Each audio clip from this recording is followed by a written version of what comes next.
காட்டவே கண்ட பாத கமலம் நல்லாடை உந்தி தேட்டரு முதரபந்தம் திருமார்பு கண்டம் செவ்வாய் வாட்டமில் கண்கள் மேனி முனியேறி தனி புகுந்து பாட்டினால் கண்டு வாழும் பாணர்தாள் பரவினோமே. இது அமலநாதி பிரான் அப்படிங்கிற திருப்பாணாழ்வாரோட பாசுரத்துக்காக தனியன் திருமலை நம்பிகள் அருளி செஞ்சது. இப்போ இந்த திருப்பாணாழ்வாரை பற்றி ஒரு அழகான சரித்திரம் இருக்கு. அதை திருக்கோளூர் பெண் பிள்ளை சொல்ற மாதிரி சொன்னா இன்னும் சுவாரஸ்யமா அமிர்தமா இருக்கும். அவங்களோட 38வது வார்த்தை திருப்பாணாழ்வாரை பத்தி தான். அவன் மேனி ஆனேனோ திருப்பாணாழ்வாரை போலே அப்படின்னு சொல்லியிருப்பாங்க. அதோட கதையும் அந்த குட்டி பெண் எவ்வளோ அழகா ராமானுஜர்கிட்ட சொல்லுவாங்க அப்படின்னா, உறையூர்ல ஒரு நாள் பாணர் குலத்தை சேர்ந்த தம்பதி ஒரு குழந்தையை கண்டெடுத்தாங்க. அந்த குழந்தையே திருப்பாணாழ்வார் அப்படின்னு அந்த பெண்ணு கதையை ஆரம்பிக்கிறார். குழந்தையே இல்லாத அந்த தம்பதிக்கு ரொம்ப சந்தோஷம். பால் ஊட்டி சீராட்டி வளர்த்தார்கள். சிறு வயதில் மற்ற குழந்தைகளுடன் விளையாடும் போது பாணர் மட்டும் அவங்களோட சேர்ந்து விளையாடவே மாட்டாராம். அவருடைய பொழுதுபோக்கு கையில பான் இசை கருவியை மீட்டிக்கொண்டு திருமால் மீது பாட்டு பாடிக்கொண்டு இருப்பது. எப்போதும் இசைக்கருவியுடன் அலைந்து கொண்டிருப்பதால் பாணர் அப்படின்னு பேர் அவருக்கு வந்துச்சு. பாணர் தாழ்ந்த குலம், அதனால அந்த நாள் வழக்கப்படி அவர் கோயிலுக்குள்ள போக முடியாது. தினமும் காலை உறையூரிலிருந்து காவிரி கரைக்கு வருவார். அங்கே நின்றுக்கிட்டு தெரியும் கோபுரத்தை பார்த்து திருவரங்கனை பற்றி பாட்டு பாட ஆரம்பிப்பார். நாள் முழுவதும் பாடிக்கொண்டே இருப்பார். பசி தூக்கம் எதுவுமே இருக்காது. பாணருக்கு அருள் புரிய வேண்டும் என்று பெருமாள் நினைத்தார். ஒரு விளையாட்டை நிகழ்த்தினான் அந்த திருவரங்கத்தான். ஒரு நாள் பாணர் மெய்மறந்து பான் இசைத்து பாடிக்கொண்டு இருந்தார். அந்த சமயம் லோகசாரங்க முனிவர் பெருமாள் திருமஞ்சனத்துக்கு, அதாவது அபிஷேகத்துக்கு தீர்த்தம் எடுக்க காவிரி கரைக்கு குடத்தோட வந்தார். வழியில பாணர் மெய்மறந்து பாடிக்கொண்டிருக்க லோகசாரங்க முனிவர் தூரப்போ தூரப்போ அப்படின்னு சொன்னாரு. பாணர் காதுல இது விழவே இல்லை. முனிவர் தள்ளிப்போ தள்ளிப்போ அப்படின்னு குரலை கொஞ்சம் உயர்த்தினாரு. பாடிக்கொண்டிருந்த பாணர் காதுல அது விழவே இல்லை. எப்படி மதுரகவி ஆழ்வார் நம்மாழ்வாரை எழுப்ப ஒரு கல்லை அவர் பக்கம் எறிந்தாரோ அதுபோல லோகசாரங்க முனிவரும் ஒரு சிறு கல்லை எடுத்து அவர் பக்கம் எறிந்தார். பாணரின் கவனத்தை ஈர்ப்பதற்காக எறிந்த கல் துரதிருஷ்டவசமாக பாணர் மீது பட்டுவிட்டது. உடனே அவர் முழித்து கொண்டார். சாமி, என்னை மன்னிச்சிடுங்க, அபச்சாரமாகிவிட்டது அப்படின்னு உடனே விலகிச் சென்றார். லோகசாரங்க முனிவர் பெருமாளுக்கு குடத்தில் தீர்த்தம் எடுத்துக்கொண்டு கோவிலுக்குள் நுழைந்தார். பெருமாளும் பிராட்டியும் உம்ம கையால் எங்களுக்கு இனி திருமணஞ்சனம் வேண்டாம் அப்படின்னு சொல்லிட்டாங்க. லோகசாரங்க முனிவர் பதறித்தான் போனாரு. காவிரி கரையில நீர் பார்த்த பாணர் எனக்கு மிகவும் வேண்டியவன். என் நெஞ்சில் குடிகொண்டு உள்ளான். அதனால பாணர் மீது பட்டக்கல் என் நெஞ்சில பட்டுச்சு அப்படின்னு பெருமாள் சொன்னாரு. முனிவர், ஐயோ, தெரியாம செய்து விட்டேன், என்னை மன்னித்து விடுங்கள் அப்படின்னு பெருமாள் காலில் சாஷ்டகமா விழுந்து மன்னிப்பு கேட்டாரு. பெருமாளோ, லோகசாரங்கரே, எனக்கு நெருக்கமாக இருக்கும் பாகவதன் மீது நீர் செய்த அபச்சாரத்துக்கு அந்த பாகவதனிடம் தான் மன்னிப்பு கேட்க வேண்டும். பாணரிடம் மன்னிப்பு கேட்டு அவரை நீர் இங்கே அழைத்து வாரும் என்றார். லோகசாரங்க முனிவர் காவிரி கரையை நோக்கி தலை தெறிக்க ஓடினார். அங்கும் இங்கும் தேடினார். ஓரிடத்துல கோபுரத்தை பார்த்து கொண்டு பாணர் பாடிக்கொண்டே இருந்தார். முனிவர் பாணர் காலில் விழுந்து, தெரியாமல் செய்த பிழை, தயவு செஞ்சு மன்னிக்க வேண்டும் என்றார். பாணர் பதறினார். சாமி, நீங்க தான் என்ன மன்னிக்க வேண்டும், பெருமாளுக்கு தொண்டு செய்வதை தடுத்த பாவத்திற்காக என்றார் பாணர். முனிவர் கண்களில் கண்ணீருடன், நம்பெருமாள் உம்மை கையோடு அழைத்து வர கட்டளையிட்டுள்ளார் என்றார். பாணர், சாமி, நான் தாழ்ந்த குலம், என் கால் திருவரங்க மண்ணில் படக்கூடாது என்று பின்வாங்கினார். லோகசாரங்க முனிவருக்கு என்ன செய்வதென்று தெரியவில்லை.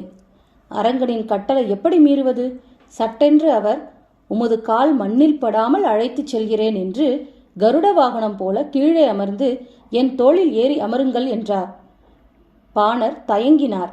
முனிவர், இது அரங்கனின் கட்டளை, இதை யாராலும் மீற முடியாது, தயங்காமல் ஏறிக்கொள்ளுங்கள் என்றார்.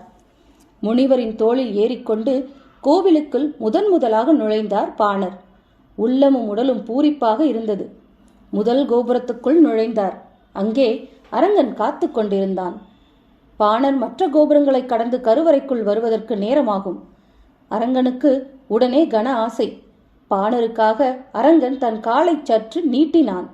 உடனே பாணர் கண்களுக்கு முன் அரங்கனின் பாதம் தெரிந்தது. அடுத்த கோபுரம் கடந்தார். பீதாம்பரமும் சிவந்த ஆடைகளும் ஜொலிப்பதை கண்டார்.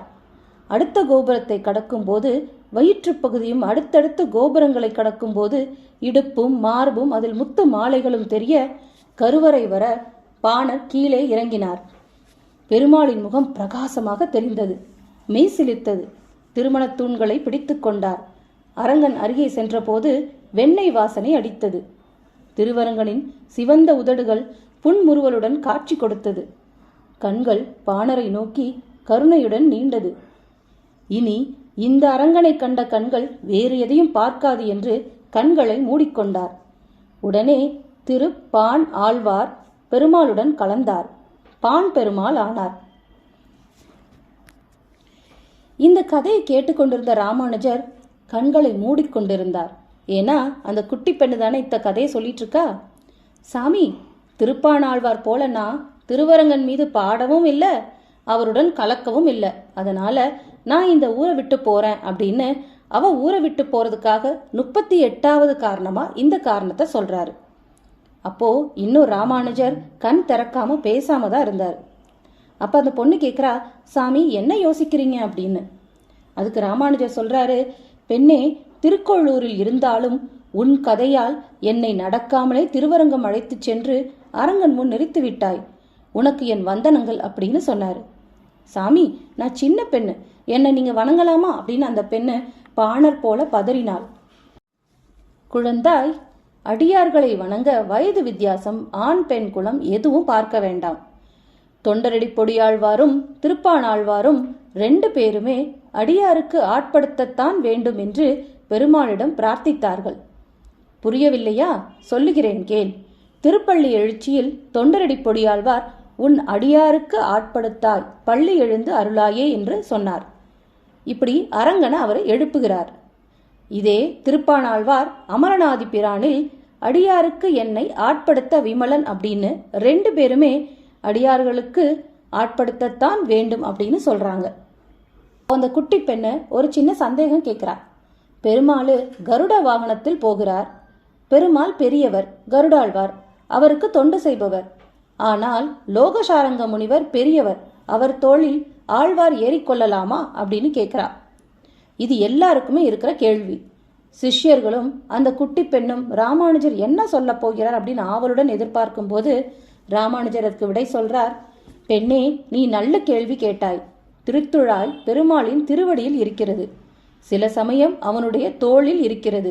ஏன், திருமஞ்சனம் ஆகும்போது எம்பெருமானோட திருமுடியில கூட இருக்கு. ஆனா திருத்துழாய் அவனுக்கு அடிமைப்பட்டது தானே.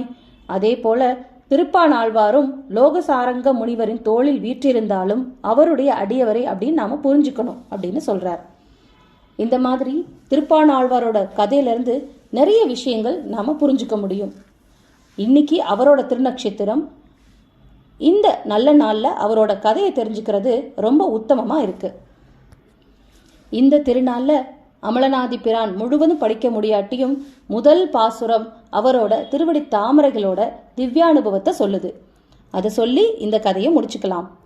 அமலநாதி பிரான் அடியாருக்கு என்னை ஆட்படுத்த விமலன் விண்ணவர்கோன் விரையார் பொழில் வேங்கடவன் நிமலன் நின்மலன் நீதிவானவன் நீள்மதில் அரங்கத்தம்மான் திருக்கமலபாதம் வந்தேன் கண்ணின் உள்ளன ஒக்கின்றதே.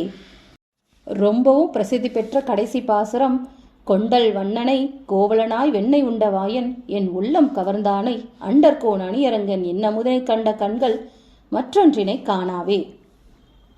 உம்பத்தொழும் மெய்ஞான முறையூரான் வாழியே ஊரோகினினால் கார்த்திகையில் உதித்த வள்ளல் வாழியே அம்புவியில் மதிலரங்கம் அகம்புகுந்தான் வாழியே திருப்பாணர் பொற்பதங்கள் செகத்தளித்தல் வாழியே.